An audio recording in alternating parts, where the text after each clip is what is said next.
ar quente da tarde pairava sobre Siló, a cidade sagrada de Israel, onde o tabernáculo se erguia como um farol de fé. Mas, por trás da fachada de devoção, sombras se estendiam, corrompendo o coração do povo. Samuel, um jovem profeta com olhos que carregavam a sabedoria dos mais velhos, observava com crescente preocupação a decadência que se instalava.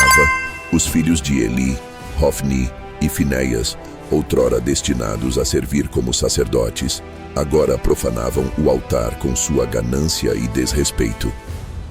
Ignoravam as leis sagradas, roubando as melhores ofertas e desonrando as mulheres que serviam no tabernáculo. O povo, outrora fervoroso, murmurava em descontentamento, mas o medo da ira divina os mantinha em silêncio. Eli, o sumo sacerdote, um homem idoso e fraco, fechava os olhos para a corrupção de seus filhos. Suas palavras de repreensão soavam vazias, sem o poder de um verdadeiro líder.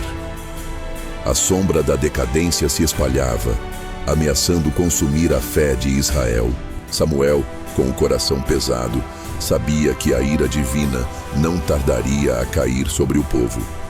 Ele orava fervorosamente, buscando orientação, enquanto a sombra da corrupção se aprofundava em Siló, prenunciando a tempestade que se aproximava. O som estridente das trombetas filisteias ecoava pelo vale de Afec, anunciando o início da batalha. O exército de Israel, outrora poderoso, agora marchava com um peso no coração, a sombra da corrupção em Siló, obscurecendo sua fé. Mas em um ato de desespero, os líderes de Israel decidiram levar a Arca da Aliança para o campo de batalha, acreditando que sua presença garantiria a vitória. A arca, um símbolo sagrado da presença de Deus, foi carregada por sacerdotes hesitantes, como se o próprio objeto sagrado estivesse relutante em testemunhar a batalha. Os filisteus, ao verem a arca, redobraram sua fúria, gritando palavras de desafio ao Deus de Israel. A batalha foi brutal. Flechas voaram, espadas colidiram e o chão se manchou de sangue. O exército de Israel, enfraquecido pela falta de fé e pela corrupção, foi dominado pela força dos filisteus. A Arca da Aliança, outrora um símbolo de esperança, agora jazia no chão, capturada pelo inimigo. A derrota foi humilhante. Os soldados de Israel fugiram em pânico, deixando para trás seus mortos e sua honra. A arca, o objeto mais sagrado de Israel, agora estava nas mãos dos filisteus, um troféu de guerra que selava a queda de um povo que havia se afastado de seu Deus. A poeira da batalha ainda pairava no ar quando os filisteus, triunfantes, carregaram a Arca da Aliança para Asdod, a maior de suas cidades. Com um misto de curiosidade e arrogância, depositaram o objeto sagrado no templo de Dagon, seu deus peixe, como um troféu de guerra. Na manhã seguinte, um silêncio estranho tomou conta do templo. Os sacerdotes, ao entrarem, encontraram uma cena perturbadora.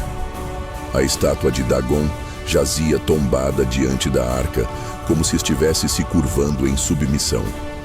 O pânico se espalhou como fogo, e os filisteus, outrora confiantes, começaram a tremer diante daquele objeto misterioso.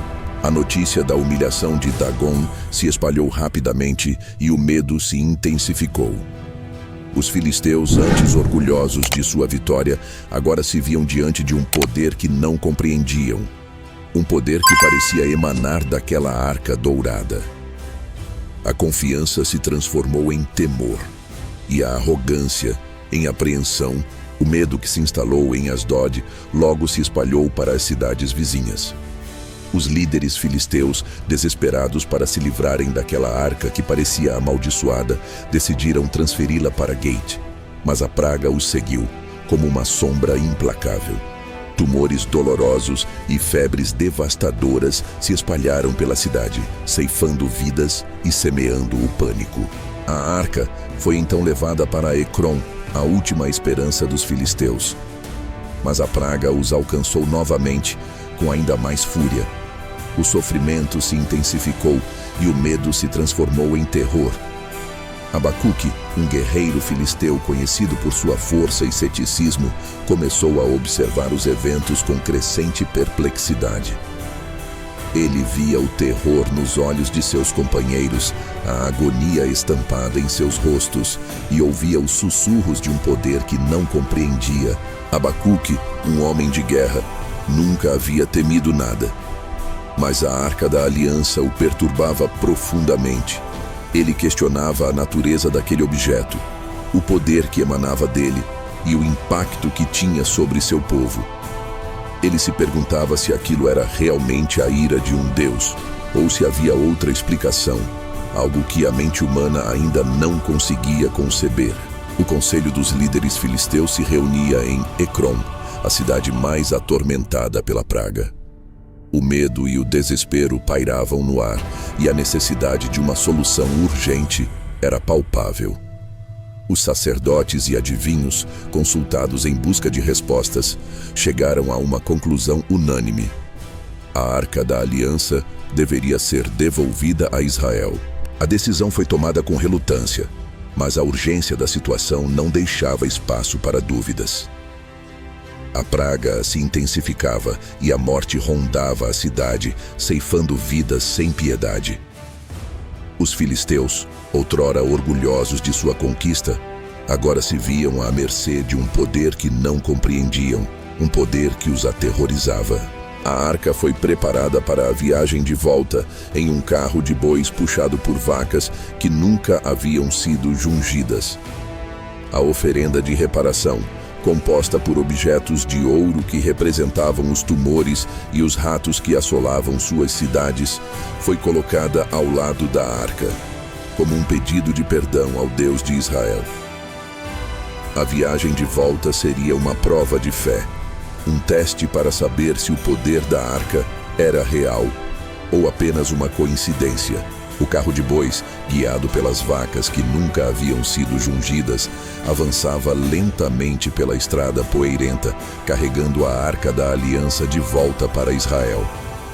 Os filisteus observavam com apreensão, esperando um sinal do poder que tanto temiam.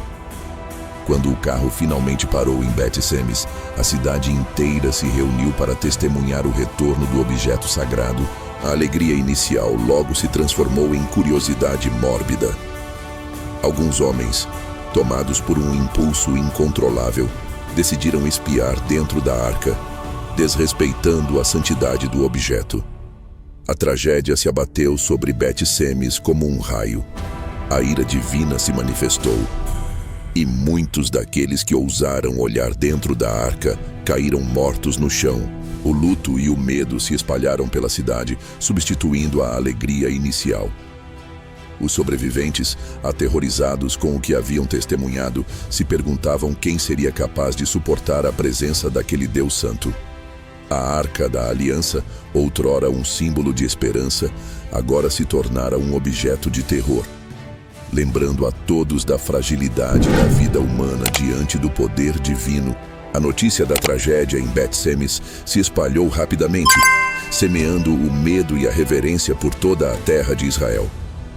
Os habitantes de Kiriat Jearim, uma pequena cidade nas colinas, ofereceram-se para receber a Arca da Aliança, reconhecendo a importância de um local seguro e respeitoso para abrigar o objeto sagrado. A arca foi levada para a casa de Abinadab, um levita que vivia em Kiriat Jearim. Seus filhos Eleazar e Uzá foram consagrados para cuidar da arca, zelando por sua santidade e protegendo-a de qualquer profanação. A arca permaneceu na casa de Abinadab por muitos anos, um período de reflexão e luto para o povo de Israel. Durante esse tempo, a arca se tornou um símbolo do poder divino e da responsabilidade humana. Os israelitas, ainda abalados pela tragédia em Bet-Semes, aprenderam a temer e reverenciar a presença de Deus. A arca, outrora um troféu de guerra e um objeto de curiosidade mórbida, agora era um lembrete constante da santidade de Deus e da necessidade de obediência. Os anos se passaram e Samuel, Agora um profeta experiente e sábio liderava Israel em um renascimento espiritual. Ele convocou o povo a se arrepender de seus pecados, a abandonar seus ídolos e a retornar ao Deus de seus antepassados. O povo, cansado da instabilidade e do medo, ouviu a voz de Samuel e se reuniu em Mispa para um momento de contrição e renovação. Mas a paz não durou muito. Os filisteus, vendo a união de Israel, reuniram seus exércitos para atacar. O povo, aterrorizado, clamou a Samuel por ajuda. O profeta, confiante no poder de Deus, ofereceu um holocausto ao Senhor, e o Senhor respondeu com um grande trovão, lançando confusão entre os filisteus. Israel, fortalecido pela intervenção divina, perseguiu os filisteus e os derrotou. A paz retornou à terra, e o povo reconheceu a liderança de Samuel como um presente de Deus. Mas o desejo por um rei, um líder humano para guiá-los, começou a crescer entre o povo. Samuel, relutante em abandonar a teocracia, orou a Deus em busca de orientação. Deus, reconhecendo o desejo do povo, instruiu Samuel a ungir Saul, um homem de grande estatura e beleza, como o primeiro rei de Israel. Com o coração pesado, mas obediente à vontade divina, Samuel ungiu Saul, dando início a uma nova era para Israel, uma era de reis e de desafios. Anos se passaram, desde que a Arca da Aliança foi devolvida a Israel. Abacuque, agora um homem idoso com cabelos grisalhos e olhos cansados, contemplava o horizonte a partir das muralhas de Ecrom. As lembranças da praga, do medo e do poder da arca ainda o assombravam, como um eco distante de um pesadelo. Ele havia testemunhado a arrogância de seu povo, a humilhação de seu Deus e o terror que se espalhou como uma sombra sobre suas cidades. Ele havia visto o poder da arca, um poder que não compreendia, mas que o havia marcado para sempre. Abacuque conversava com outros filisteus, jovens guerreiros que nunca haviam presenciado a ira da arca. Ele lhes contava histórias de tumores e morte, de um poder invisível que dobrava os deuses e aterrorizava os homens. Seus ouvintes o olhavam com uma mistura de curiosidade e incredulidade, incapazes de imaginar o terror que ele havia vivido. Mas Abacuque sabia que as histórias eram reais, que o poder da arca era real. Ele havia visto com seus próprios olhos, sentido em seu próprio coração. Ele havia aprendido a temer o Deus de Israel, um Deus que não se curvava diante de nenhum outro, um Deus que punia a arrogância e a profanação. Enquanto o sol se punha sobre Ecrom, Abacuque se sentava sozinho, contemplando as estrelas. Ele se perguntava sobre o futuro, sobre o destino de seu povo, sobre o lugar da arca no mundo.